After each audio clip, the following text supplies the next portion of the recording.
সমাহাৰ ঘটিল বৰ্ণিল লোক সংস্কৃতিৰ সাহিত্য সভাৰে অধিৱেশনত অংশ ললে অৰুণাচলৰ প্ৰতিনিধিও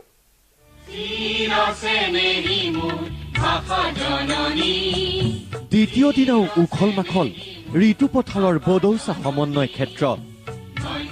সাহিত্য প্ৰেমীৰে ভৰি পৰিল সাহিত্য সভাৰ অধিৱেশনথলী সমাহাৰ ঘটিল বৰ্ণিল লোক সংস্কৃতিৰ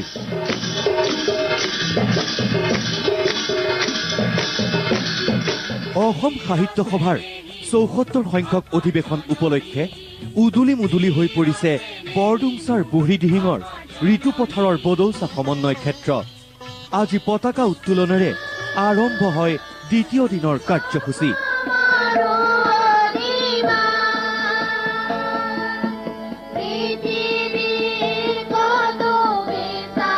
সাহিত্য প্ৰেমীৰে ভৰি পৰিল অধিৱেশনথলী অসম সাহিত্য সভাৰ ৭৪ সংখ্যক অধিৱেশনত সমাহাৰ ঘটিল ৰাজ্যৰ বৰ্ণিল লোক সংস্কৃতিৰ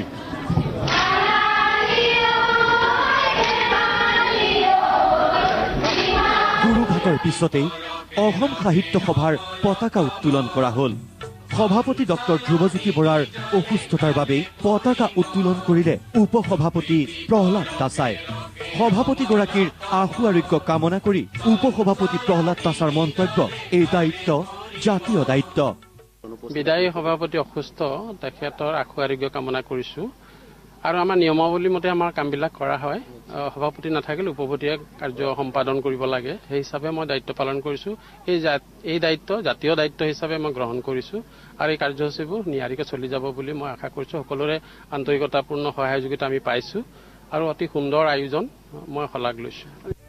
ইয়াৰ পিছতেই অনুষ্ঠিত হল স্মৃতি তৰ্পণ কাৰ্যসূচী মাল্যৰ্পণেৰে স্মৃতি তৰ্পণ অনুষ্ঠান উদ্বোধন কৰিলে সদৌ অসম ছাত্ৰ সন্থাৰ সাধাৰণ সম্পাদক লুৰিণজ্যোতি গগৈয়ে স্মৃতি তৰ্পণ কৰি আসুৰ সাধাৰণ সম্পাদকগৰাকীৰ মন্তব্য সাহিত্য সভাক বাদ দি অসমৰ আধুনিক অসমীয়া সাহিত্য সম্পূৰ্ণ নহয়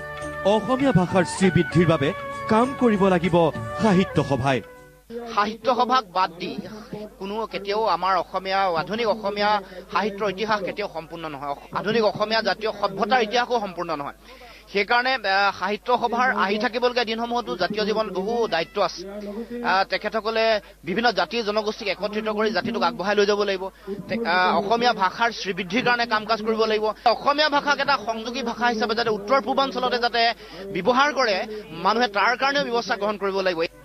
এই অধিৱেশনত অংশ ললে অৰুণাচলৰ প্ৰতিনিধিয়েও অসম সাহিত্য সভাৰ অধিৱেশনত অংশ লবলৈ পাই উৎফুল্লিত হৈ পৰিল অৰুণাচলৰ প্ৰতিনিধিগৰাকী feel very proud to be part of this Assam Sahitya Sabha and I extend very thanks to this most prestigious organization Assam Sahitya Sabha to be honored to me on behalf of the Singpho community. So I feel very proud. আনহাতে বিয়লিৰ ভাগত অনুষ্ঠিত হোৱা সাহিত্য সভাৰ প্ৰতিনিধি সভাত বৰ্তমানৰ সভাপতি ডক্টৰ ধ্ৰুৱজ্যোতি বৰাৰ অসুস্থতাৰ বাবে ভাৰপ্ৰাপ্ত সভাপতিৰ দায়িত্ব পালন কৰিলে উপসভাপতি প্ৰহ্লাদ দাসাই এই অধিৱেশনত উপস্থিত থাকে সাংসদ ৰামেশ্বৰ তেলীৰ লগতে মাৰ্ঘেৰিটাৰ বিধায়কগৰাকী অসম সাহিত্য সভাৰ ৭৪ সংখ্যক অধিৱেশনলৈ অহা প্ৰতিগৰাকী সাহিত্যপ্ৰেমী অতিথিক এনেদৰে চাহ লাৰু পিঠা জা জলপানেৰে আপ্যায়ন কৰিলে বৰডুমচাবাসীয়ে কেমেৰা পাৰ্চন বুধিনৰ সৈতে ঋতু পথাৰৰ পৰা ৰঞ্জিত দত্ত নিউজ লাইভ এক ব্ৰেকিং নিউজ সাহিত্য সভাৰ বৰডুমচা অধিৱেশনলৈ গৈ থাকোঁতে দুৰ্ঘটনাগ্ৰস্ত হ'ল আসুৰ এখন বাহন দুৰ্ঘটনাত প্ৰাণ হেৰুৱালে বিশ্ব বৰা নামৰ এজন সক্ৰিয় আসুৰ কৰ্মীয়ে আহত হ'ল আন কেইবাজনো লোক ব্ৰহ্মজনত সংঘটিত হয় এই ভয়াৱহ দুৰ্ঘটনা এই দুৰ্ঘটনা কেন্দ্ৰ কৰি বিৰাজ কৰিছে এতিয়া শোকৰ পৰিৱেশ